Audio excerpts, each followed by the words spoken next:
اب اللہ کا نام لے کے ہمارے فارمل کوسچنز جو ہے نا وہ شروع کریں. اللہم صلی علی محمد وعلی آل محمد.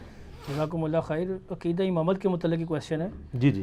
علی بھائی، کیا آپ شیعہ کے عقیدہ امامت کو صوفیہ کے عقیدہ کشف و الہام کی طرح گمراہی ہی سے سمجھتے ہیں، یا اس کا کوئی ثبوت قرآن سنت میں موجود ہے؟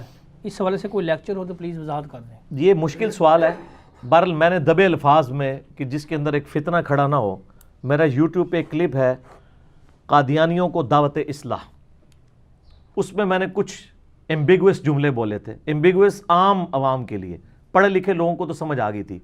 اس میں نے یہ جملہ بولا تھا سٹارٹ ہی میں تمہیدن کہ جو کوئی نبی صلی اللہ علیہ وآلہ وسلم کے بعد کسی بھی شخص کے بارے میں یہ عقیدہ رکھے کہ اس کے اوپر اللہ کی وحی نازل ہوتی ہے اور وہ اللہ کی وحی کی تائید کے ساتھ فیصلے کرتا ہے، چاہے وہ اس کو امتی نبی کہتا ہو قادیانیوں کی طرح، چاہے وہ اس کو بزرگوں کا کشف و الہام کہتا ہو، چاہے وہ عقیدہ امامت کو بگاڑ کے اس شکل میں پیش کرے. ایک عقیدہ امامت وہ ہے جو آج کل پریکٹیکلی ایران والوں نے مان لیا ہوا ہے کہ امامت سے مراد پولیٹیکل لیڈر ہے.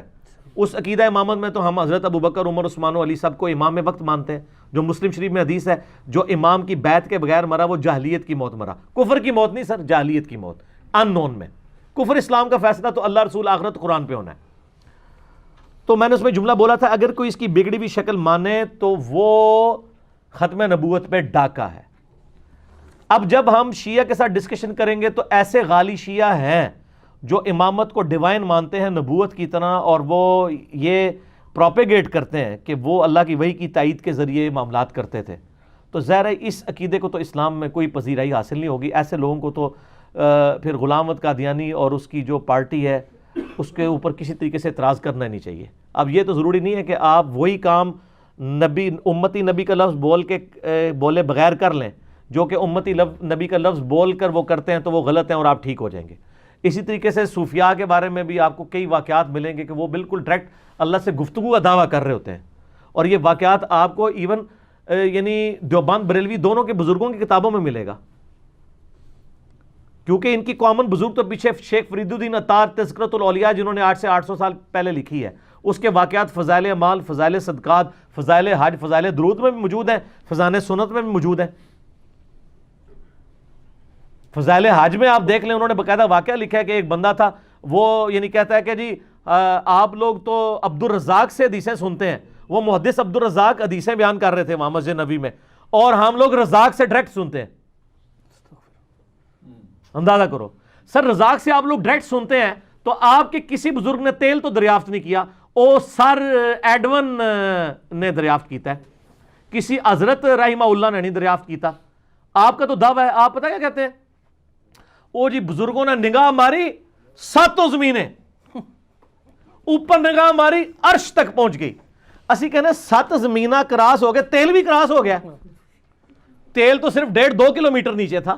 آپ کو پتا تیل کا کنواں عموماً 1.5-2 سے 10 کلومیٹر تک ہوتا ہے، عام یعنی کھدائی سے نہیں وہ نکلتا، ورنہ تو آپ پانی نکالے تو تیل نکل آئے. وہ تو جب حادثاتی طور پہ اللہ نے دریافت کروانا تھا نا عرب میں اور پنسلوینیا میں امریکہ میں پہلا تیل کا کنواں نکلا تھا، تو وہ حادثاتی طور پہ وہ واٹر ٹیبل جو ہے نا اس لیول پہ آیا ہوا تھا، ادروائز تو یہ دریافت بھی نہ ہوتا. کس کا دماغ ہونا تھا نیچے تیل ہے. وہ سر ایڈون نے دریافت کیتا سی.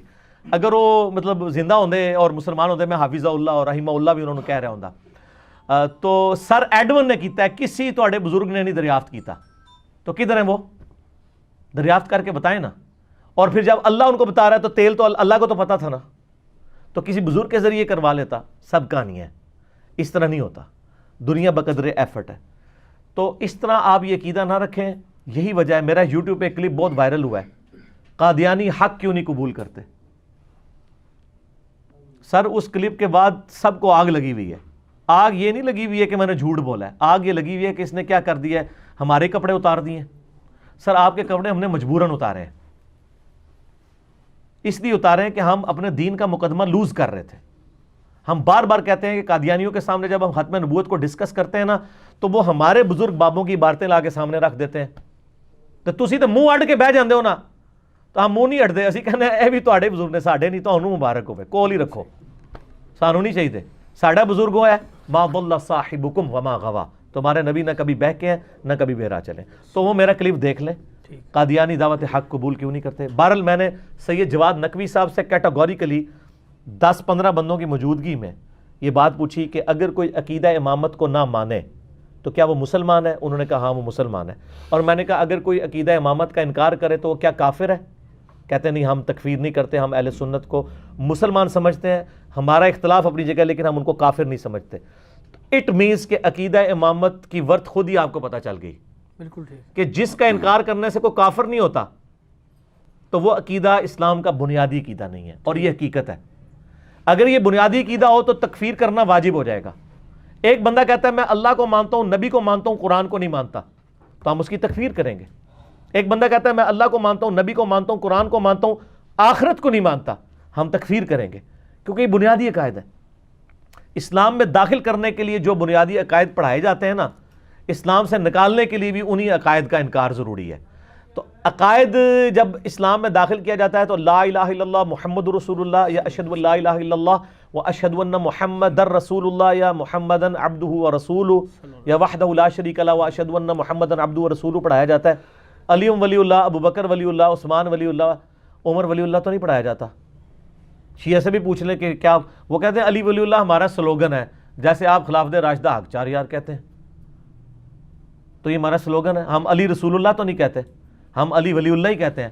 آپ دیکھ لیں شیعہ کیا محمد اور آل علی کہتے ہیں, محمد اور آل محمد کہتے ہیں, نبی اسلام کو سینٹرڈ کر کے چل رہے ہوتے ہیں. ابھی آپ کو پتا نا پچھلے دنوں ایک حیدر بھائی کے کلپ وائرل ہوا ہے جس میں انہوں نے ایک شیعہ ذاکر کی کلاس لی ہے جس نے کہا علی ہی معبود ہے اور علی ہی عابد ہے, نعوذ باللہ. تو یہ نصیریہ کا عقیدہ ہے, اور ان کی تو تکفیر خود شیعہ کرتے ہیں. اب اس مولوی کے خلاف کسی سنی نے پرچہ نہیں کٹایا, شیعہ علماء نے اس کے خلاف پرچہ کٹوایا ہوا ہے. یہ جتنے نصیریہ اس قسم کے بکواسات حضرت علی کے بارے میں غلوف کرتے ہیں نا, سب سے پہلے شیعہ علماء ان کو پکڑ کے پرچہ کٹوا کے جیل میں ڈلواتے ہیں کہ ہمارے مسلک کی بدنامی ہو رہی ہے. اب میں یہاں تھوڑا سا عرض کروں, کیا کبھی کسی سنی بریلوی نے کسی پیر کو یا کسی دربار پہ ناچنے والے مجاور کو, جس ناچنے کو اور وہاں پہ دمال ڈالنے کو, مرد و عورت کے اختلاط کروانے کو بریلوی علماء بھی حرام سمجھتے ہیں, آج تک کسی عالم بریلوی علماء نے کبھی ان پیروں کے خلاف مقدمہ کر کے ان پیروں کو اندر کروایا نہیں کہ جی ہمارے مسئلے کی بدنامی ہو رہی ہے؟ تو دیکھ لیں, ان کو اپنے مسئلے کی یہ فکر ہے کہ ان کی وجہ سے ہماری توحید کا نقصان ہو رہا ہے اور یہ ہماری بدنامی کا باعث بن رہے ہیں. تو سنیوں کو بھی حوصلہ کرنا چاہیے نا. اگر یہ کہتے ہیں کہ جی نہیں ہمارے مسلک میں تو نہیں ہے, تو پھر ان کو کیا مسئلہ ہے کہ ان کے خلاف کوئی مقدمہ کیوں نہیں قائم کرتے؟ کرنا چاہیے نا. صحیح, بالکل ٹھیک ہو کرتے. اور یہ حقیقت ہے, دنیا میں شیعہ مکتبہ فکر ہی واحد مکتبہ فکر ہے جو کسی کی تکفیر نہیں کرتا. باقی بریلوی, دیوبندی, اہل حدیث, حنفی, شافعی, مالکی, حنبلی سب کے سب تکفیر کرتے ہیں. اور یہ بات میں نے آج سے 2 سال پہلے جب آن ایئر کی تھی سب کو برا لگی تھی. تو آپ جا کے پوچھ لیں, آپ دیوبندیوں کے مفتی سے جا کے پوچھ لیں کہ آپ شیعہ کی تکفیر کرتے ہیں, وہ کہیں گے کرتے ہیں. اور اگر وہ ڈھکی چھپی بات کرے نا تو پھر اس کو کہیں آج کل نیا فارمولہ آ گیا ہے. نا اس طرح نہیں. آپ یہ بتاؤ کہ ہمارے علاوہ جتنے فرقے ہیں گرچہ دوست کی ہیں, گمراہ ہیں, لیکن ایک نہ ایک دن جنت میں چلے جائیں گے, خواہ وہ دیوبندی ہوں, بریلوی ہوں, اہل حدیث ہوں, شیعہ ہوں, چونکہ کلمہ تو سب نے پڑھا ہے. تو یہ آپ کو کوئی بھی نہیں لکھ کے دے گا سوائے اپنے فرقے کے علاوہ. تو اس کا مطلب ہے وہ چھپی ہوئی تقیتاً تکفیر کر رہے ہوتے ہیں, لیکن یہ نہیں کریں گے, اوپنلی کہیں گے. اور آپ دیکھ لیں کہ ہمارے پاکستان سے بریلوی جاتے ہیں نا, امام کعبہ کے پیچھے نماز نہیں پڑھتے, لیکن وہاں شیعہ آپ دیکھیں گے امام کعبہ کے پیچھے نماز پڑھتے ہیں. یہ الگ بات ہے کہ وہ دیکھتے ہیں کہ صرف ماربل کے اوپر نماز پڑھتے ہیں, قالین پہ نہیں پڑھتے. اور چونکہ وہاں پہ وہ ٹکی والا بھی ایشو ہو جاتا ہے ان کے لیے, تو وہ ان کے ہاں چونکہ افضل ہے, ہمارے ہاں بھی یہ افضل ہے, وہ ذرا بہت زیادہ اس میں غلوف کر گئے. میرا تو ٹکیا کے اوپر بھی کلپ لاکھوں لوگوں نے دیکھا ہے. میری بھی کوشش ہوتی ہے کہ میں یعنی نیکڈ زمین کے اوپر نماز پڑھوں, یہ افضل ہے, سنت بھی یہی ہے. بخاری مسلم کی درجنوں احادیث اس پر گواہ ہیں. تو انہوں نے اس کے ایکویلنٹ ایک ٹکی نکالی ہوئی ہے, وہ ایسی ٹکی ہو جو زمین کی جنس سے ہو, نہ پہنی جاتی ہو اور نہ کھائی جاتی ہو, تو اس کی ٹکی بن سکتی ہے. تو مٹی کی ٹکی وہ بنا لیتے ہیں, لکڑی کی. وہاں میں نے جو دیکھا ہے وہ لکڑی کی ٹکیاں رکھی ہوئی تھی, چونکہ لکڑی نہ پہنی جاتی ہے اور نہ کھائی جاتی ہے. اور نبی علیہ السلام کی ایک صحیح بخاری میں آتا ہے, آپ کی ایک چٹائی تھی خمرہ, اور وہ سجدے والی جگہ پہ ہی رکھی جاتی تھی. سر وہ کھجور کی چھال کی بنی ہوئی تھی. تو آپ علیہ السلام جب نماز پڑھتے تھے نا تو اس خمرہ کے اوپر سجدہ کرتے تھے, اور جب وہ تھوڑی سی میلی ہو جاتی پھر دھو دی جاتی تھی. تو وہ خمرہ چٹائی والا معاملہ، یہ کھجور، ہم بھی اپنے بچپن میں ایسے پھوڑوں پہ نماز پڑھتے رہے ہیں جو کھجور کے وہ بنے ہوئے ہوتے تھے، تو وہ کتنی مبارک روحانیت ہوتی تھی ان مسجدوں کی، ان چٹائیوں کے اوپر. ٹھیک ہے. البتہ جن غالی شیعہ کے اندر عقیدہ امامت ہے اس درجے کا کہ وہ اس کو ڈیوائن مانتے ہیں اور یہ مانتے ہیں کہ وہ وحی الہی کے ذریعے چلتے ہیں، تو سر وہ پھر اپنی آخرت کی فکر کریں. ہم ان کے اوپر دعوت توبہ پیش کریں گے. اور یہ عقیدہ کبھی بھی اہل سنت کے ہاں تو ایکسیپٹیبل نہیں تھا. صوفیاء نے بگاڑ پیدا کیا کشف الہام کے چکر میں، شیعہ کے ہاں غالیوں نے پیدا کیا جو آج ہمارے گاٹے فٹ ہوا ہے. اس میں آپ کو ویسے مشورہ دوں گا کہ مولانا اسحاق مدنی رحمہ اللہ تعالیٰ نے سر ریمارکیبل کام کیا ہے. 11 لیکچرز عقیدہ امامت پہ ریکارڈ کرائے ہیں آڈیو میں. بہت پرانے لیکچر ہیں، 20-25 سال پہلے ان کے، اس وقت ویڈیو ریکارڈ نہیں ہوتی تھی. وہ یوٹیوب پہ رکھے ہوئے. مولانا اسحاق اردو یوٹیوب چینل ہے. پچھلے دن انہوں نے دوبارہ سے وہ ترتیب سے تھم نیل بنا کے اپلوڈ کیے ہیں فہد بھائی نے. سر وہ آپ لیکچرز دیکھیں. وہ لیکچرز ایران بھی گئے ہیں، فارسی میں ٹرانسلیٹ ہوئے ہیں. ایران کے علماء نے بھی کہا کہ ہمیں کوئی پہلا بندہ پاکستان میں نظر آیا جس کو ہم پڑھا لکھا بندہ کہیں کہ جس نے ہماری ان کتابوں کا اتنا مطالعہ کر کے ایک آپٹیمل سولوشن سامنے رکھا ہے. صحیح. مولانا اسحاق صاحب نے قیمتی آدمی تھے. ان کے ساتھ میرے 40 کوسچنز بھی ریکارڈڈ موجود ہیں. تو یہ یعنی بگڑی ہوئی شکل نہیں ہونی چاہیے. تو چونکہ تکفیر نہیں ہوتی تو ظاہر ہے پھر وہ عقیدے کی آپ ورت اپنی جگہ دیکھ لیں گے وہ کس لیول تک ہے. باقی اگر کوئی یہاں پہ بھی اہل سنت کے یہاں جو تقلید ہے وہ بھی تو وہی ہے نا. آپ کہتے ہیں جی حدیث میں لکھا ہے، وہ کہتے ہیں ہمارے امام یہ کہتے ہیں، تو یہ عقیدہ امامت نہیں ہے. ضروری ہوتا ہے کہ امتی نبی کہہ کے کوئی نبی کلیم کرے یا عقیدہ امامت کہہ کے عقیدہ امامت کلیم کرے؟ کر رہے تو آپ بھی وہی کچھ ہو رہے ہوتے ہیں. صحیح بات. ٹھیک ہے نا. تو پولیٹیکلی امامت والا معاملہ، ایک لیڈرشپ والا، وہ ٹھیک ہے. آج اگر آپ ایران میں بھی دیکھیں انہوں نے باقاعدہ علماء کی کمیٹی بنائی ہوئی ہے جہاں پہ سارے مسئلے ہوتے ہیں. وہاں پہ چند ایک بڑے علماء بھی ہیں جو مرجع کہلاتے ہیں جن کی لوگ تقلید، آپ پتہ ہے شیعہ کے ہاں زندہ اماموں کی تقلید ہوتی ہے، مردہ کی نہیں. اگر وہ مر جائے گا تو نیا امام کھڑا کریں گے. صحیح. وہ کہتے ہیں جی مرے کو کیا کرنا ہے، مسئلہ تو آج آ رہا ہے. یہ تو آپ ہے نا کہ امام حنیفہ سے ہی پوچھنا ہے کہ ویڈیو کیمرہ لال ہے یا آرام ہے. انہوں نے کہتے نہیں سر دسنا تونوں، ان کو تو پتہ ہی نہیں تھا. اس زمانے میں نہیں تھا انتقال خون، کتبین پہ نماز، پوسٹ مارٹم. یہ تو مودودی صاحب نے مسئلے حل کرنے ہیں نا آپ کے. ٹھیک ہے نا. تو یہ اجتہاد اسلام کی خوبصورتی قیامت تک جاری ہے. باقی اگر کوئی کہتا ہے نہیں جی اللہ کے نبی علیہ السلام پہ یہ ضروری تھا کہ اب نبی نہیں آنے تھے تو اپنی جگہ سکسیسرز امام کی شکلوں میں چھوڑ کے جاتا ہے جو دین سکھاتے، تو سر ہم ان کو علمی پھکی دیتے ہیں کہ امام صرف اس وقت فائدہ مند ہوگا جب امام سے آپ استفادہ کر سکیں. صحیح. ایک امام فزیکلی سامنے موجود ہی نہیں. امام باقر تھے، پھر امام جعفر، پھر امام موسیٰ کاظم، امام علی رضا، امام تقی نقی، حسن عسکری. اس کے بعد جب امام مہدی آئے وہ کہتے ہیں 12 سال کی عمر میں وہ گم گئے. تو جب امام گم گئے اور آج تک وہ کہتے ہیں گمے ہوئے ہیں، تو جو امام 1200 سال پہلے گم گیا تھا تو میرے تو کسی کام کا نہیں، نہ میں اس سے کوئی مسئلہ پوچھ سکتا ہوں نہ کوئی اجتہاد کرا سکتا ہوں. وہ کہتے ہیں نہیں، پھر اس کا ایکویلنٹ یہ ہوگا کہ علماء مل بیٹھ کے مسائل کو ڈسکس کر کے آپٹیمل سولوشن تک پہنچیں گے اور وہ امت کی رہنمائی کریں گے. تو سر یہی تو بات ہے نا، اجماع امت کا ہوتا ہے. امت نے آپ کو خود ہی منوا دیا کہ 1200 سال سے علماء کے مشورے سے چل رہے ہیں آپ. ٹھیک ہے نا. یہ ہے معاملہ.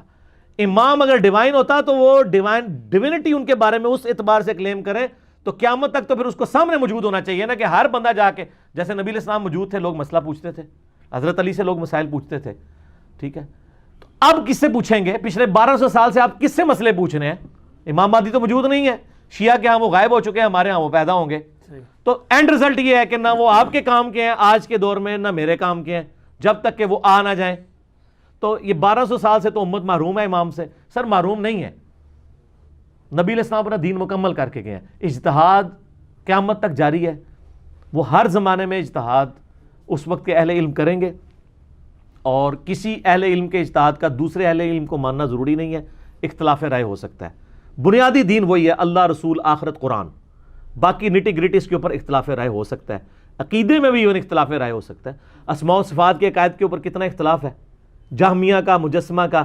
آپ اہل حدیث کو پوچھیں وہ کہتے ہیں یہ جہمیہ ہے، حنفی کہتے ہیں جی اہل حدیث جو ہیں وہ مجسمہ ہے. ٹھیک ہے. ایک دوسرے کے نام، لیکن آپ جب کرٹیکلی دیکھیں گے تو آپ کو دونوں کی باتیں اپنی اپنی جگہ صحیح نظر آ رہی ہوں گی. صحیح. کہ کوئی بھی شرک کرنے کے لیے نہیں ہے، وہ تعویل ہی کر رہے ہیں اپنے معاملات کی. ٹھیک ہے. اب مولانا مودودی رحمہ اللہ تعالیٰ نے واسع کرسیہ السماوات والارض کی تفسیر کر کے لکھا کہ یہ واسع کرسیہ السماوات والارض کہ اللہ کی کرسی نے گھیرا ہوا ہے زمین و آسمان کو، وہ کہتے ہیں اس سے مراد یہ بھی ہو سکتا ہے کہ اس کرسی سے مراد اللہ کی بادشاہت ہو، جیسے بادشاہ کی ایک کرسی ہوتی ہے تو اللہ تعالیٰ یہ محاورتاً لفظ استعمال کر رہا ہو کہ اللہ کی بادشاہت زمین و آسمان کو گھیرے ہوئے ہے۔ پھر ساتھ انہوں نے لکھا اس سے مراد یہ بھی ہو سکتا ہے کہ کوئی فزیکل کرسی بھی ایگزسٹ کرتی ہو جو زمین و آسمان پہ پھیلی ہو۔ تو انہوں نے کہا یہ دونوں معاملات ہو سکتے ہیں، یہ متشابہات ہیں، ہم اللہ کے سپرد کرتے ہیں۔ لیکن سلفی علماء جو ہیں وہ ڈنڈا لے کے ان کے پیچھے پڑ گئے، کس نے تو کرسی کا انکار کر دیا، صحیح، حالانکہ انہوں نے لکھا کہ دونوں باتیں ہو سکتی ہیں، کہتے نہیں کرسی کا انکار کر دیا۔ تو پھر میں نے سلفیوں کو دی ہے نا پھکی، میں نے کہا جی آپ کے جو علماء ہیں کل من علیہا فان، جو سورۃ الرحمن کے اندر آیات آتی ہیں، اعوذ باللہ من الشیطان الرجیم بسم اللہ الرحمن الرحیم، کل من علیہا فان، ہر وہ چیز فنا ہو جائے گی جو اس زمین کے اوپر ہے، وَيَبْقَى وَجْهُ رَبِّكَ ذُو الْجَلَالِ وَالْإِكْرَامِ، باقی صرف تیرے رب کا چہرہ رہے گا۔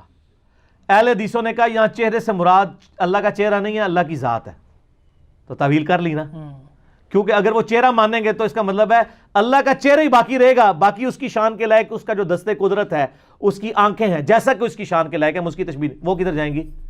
تو یہاں پہ ایون آپ سعودی تفسیر سورہ قصص کی آخری آیات میں بھی آتا ہے تیرے رب کا چہرہ باقی رہے گا، وہاں وہ تفسیر کہتے ہیں چہرے سے مراد پوری ذات لینی چاہیے، تو تعویل تو آپ نے بھی کر لی، تو ہم آپ کو کہ آپ اس کا مطلب منکر ہی ہو گیا آیت کے؟ نہیں نا، اے نا پازیٹیو والی ہے نا، اسی تواڈے نال ہاں، منکر نہیں ہو تسی، تانوں ڈگری دینے اسلام دی۔ بخاری مسلم میں حدیث ہے قیامت والے دن 7 لوگوں کو اللہ کے عرش کا سایہ نصیب ہوگا جس دن اور کوئی سایہ نہیں ہوگا، ٹھیک ہے؟